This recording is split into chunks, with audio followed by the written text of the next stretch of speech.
Di sini kita banyak belajar, tidak hanya sekedar cara untuk budidaya, tapi bagaimana juga konservasi ke alam.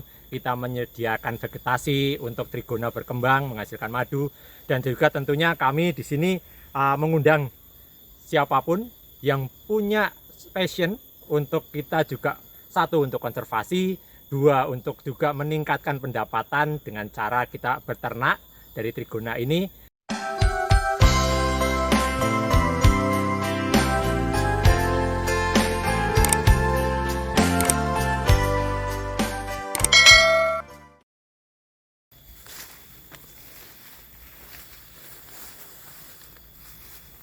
Ya, inilah tempat di mana trigona dengan berbagai jenis, ada Levisep, Itama, dan juga yang lain, dibiarkan, diberikan tempat untuk berkembang, dan juga mereka tentunya akan menghasilkan madu yang cukup banyak. Mari kita lihat satu persatu teman-teman semua. Ya, yang paling dekat di sini kita lihat dari jenis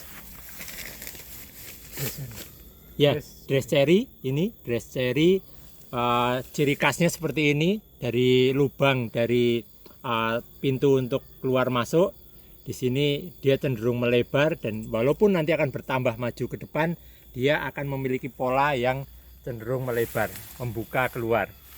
Selanjutnya kita lihat di sini dari jenis selanjutnya, ini jenis Itama. Ini di sini kita lihat memang ada kemiripan dari inletnya membuka, tapi kecenderungannya dia lebih kecil, jadi lubangnya lebih kecil, tidak sebesar yang dress cherry. Kita lihat selanjutnya, ini masih sama, ini dress cherry, tapi dengan lubang yang lebih lanjut, terbentuknya lebih besar.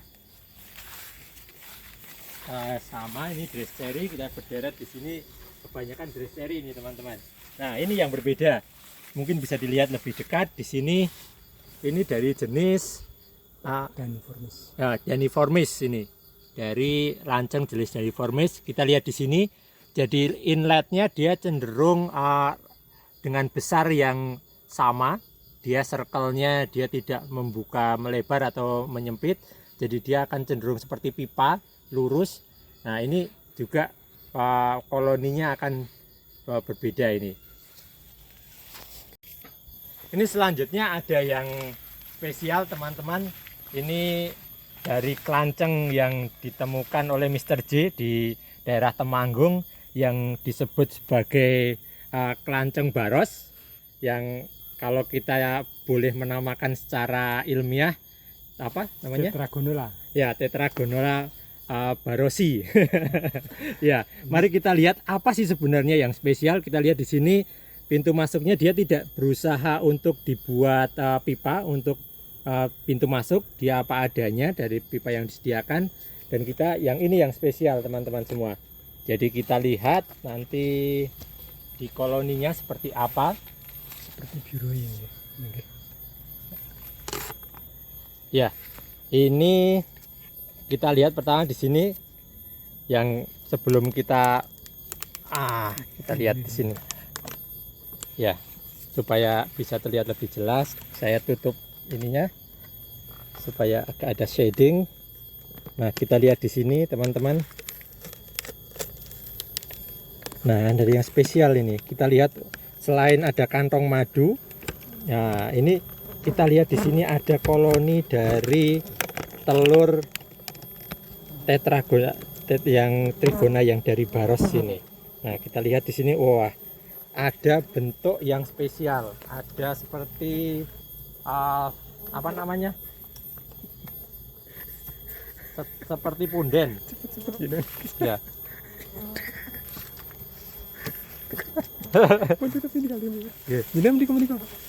Oh ya. Dilanjut nih. Ya. Nah, inilah teman-teman, kalau kita mungkin kurang persiapan ini. Walaupun sebenarnya trigona ini tidak menyengat, tapi memang karena yang jenis ini, yang jenis yang baros ini dia cenderung agresif, dan apabila kita terlalu lama membukanya, dia akan merasa bahwa kita sebagai yang mengganggu koloninya. Jadi bareng-bareng berusaha untuk menyerang, dan ya walaupun cukup banyak tadi, tapi dengan membasuh dengan air, dia sendiri juga akan terus meninggalkan kita ya. Dan bisa dilihat tidak ada bekas sengatan karena memang tidak ada sengatnya. Dia memang menggigit sama seperti semut, tapi dia hanya berusaha mengusir kita. Dia tidak agresif untuk istilahnya melumpuhkan. Itu teman-teman semua. Jadi tadi yang dari Baras ini cukup spesial.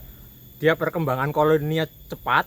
Jadi telur dia tumpuk seperti punden berundak dengan model seperti heksagon ya. Ya, heksagon itu nanti kita lihat perkembangannya mungkin ada 2 atau 3 bulan ke depan. Apakah dengan kita buat bertingkat pun dia akan mau secara cepat juga mengembangkan dari koloninya ini. Terima kasih teman-teman. Ya, selamat pagi teman-teman. Saya sekarang berada di lokasi Taman Ratu Klanceng yang dikelola oleh Mr. J di Temanggung. Tentunya tidak hanya belajar bagaimana budidaya dari trigona yang berbagai macam, dan juga kita ingin mencicipi hasil dari kerja keras teman-teman kita ini, teman-teman trigona yang menghasilkan madu. Mari kita melakukan bersama-sama. Ya, pertama-tama kita melihat di sini ada koloni yang sudah berkembang. Ini dari jenis Itama. Kita lihat di sini sudah telur ini, istilahnya kalau saya bilang telur, ini tempat atau sarang madunya bisa kita lihat di sini. Pot haninya, ya. Pot hani kita buka di sini. Wah, terlihat sangat menggoda ini teman-teman semua. Jadi madunya sudah cukup banyak. Ini di pot haninya udah penuh. Nah, ini saya rebutan dengan yang membuat ini. Saya coba masukkan. Nah, permisi Bapak Itama, ini saya mau mencicipi kerja keras jenengan sedaya ini. Iya, saya masukkan dan langsung dengan fresh ini langsung saya sedot ini.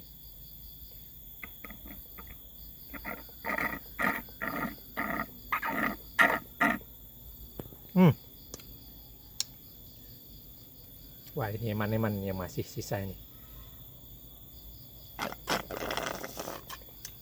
Wah, maknyus. Nah, ini kalau saya boleh review ini, madunya cita rasanya ini nano-nano ini. Semua ada, manis ada, asam ada, dan aromanya sangat kuat ini, fruity. Sangat aroma buah. Karena lihat di sini vegetasinya berbagai macam. Kita juga melihat bahwa Itama dan trigona yang lain bisa memilah apa yang disukai. Jadi tidak sekedar apa yang kita tanam, tapi di sini vegetasinya sangat lengkap, berbagai macam. Kalau kita bilang bisa multiflora, jadi cita rasanya juga sangat-sangat nikmat. Ya, kita akan mencoba kantong madu yang lain. Ini yang lebih tua, yang terlihat lebih full. Wah, ini baru saya tusuk saja madunya langsung keluar ini. Saya coba apakah cita rasanya sama atau berbeda.